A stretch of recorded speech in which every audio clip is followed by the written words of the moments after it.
previous administration. The president loves our ranchers and he also loves American consumers, and he wants to do right by both. So the immediate solution to the problem of the rising cost of beef, the president wants to bring that down, is we have to increase our supply. And so that's what he's doing with respect to these imports. But the president also is looking out for our ranchers with a long-term plan that was released by the Secretary of Agriculture yesterday. It's a 3-part plan. It's very extensive and detailed. I would encourage all of you to read through it. But there's really 3 points to this plan that the president has agreed upon and has entrusted Secretary Rollins to implement. Number 1, strengthening U.S. cattle production through increased grazing access, endangered species reforms, enhanced disaster relief, increased access to capital, and reducing costs for new and young ranchers. We want to incentivize more Americans to get into this noble profession. Lowering long-term costs by cutting inspection costs, increasing market options for consumers with Product of USA labeling, and ensuring consumers know that they are eating American beef. It's a good incentive for the American consumer. And lastly, growing the domestic herd while boosting long-term demand to reduce prices for consumers while growing the markets for our ranchers. So President hears them. He has to address both of these problems for the ranchers, but also for the American consumer. He promised to lower costs, and that's what he's committed to doing. Caroline, thank you. 2 questions not on the ballroom.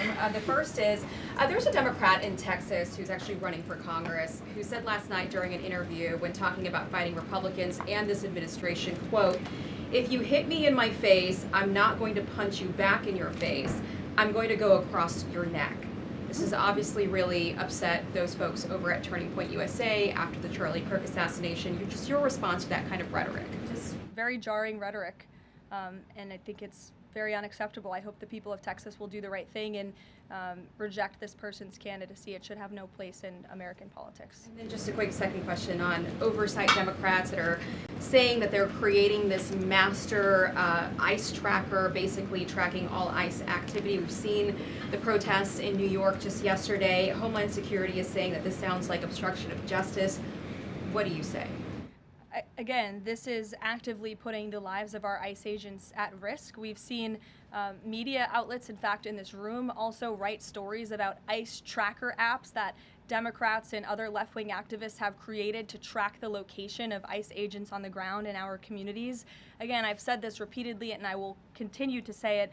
The men and women of ICE are outstanding people. I wish a Democrat on Capitol Hill would actually have the courage or the guts to stand up to their party and sit down with some of these men and women who are doing this incredibly difficult job of enforcing our federal immigration laws.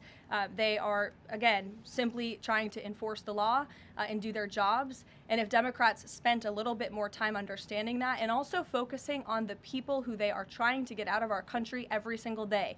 As I spoke about earlier, 3 innocent people in California are dead because an illegal alien who Democrats let into this country was wrongfully issued a trucker's driving license and clearly was not fit for the job because he was driving intoxicated and killed 3 innocent people. Democrats should focus a little bit more on that. Stop trying to fight this president and this administration on every turn and restore law and order. That's all that we and these brave men and women of ICE are trying to do. Mary. Thanks, Caroline. I have 2 questions, one on San Francisco and one on the No Kings protesters. On San Francisco, the president said that he had a call with the mayor and he was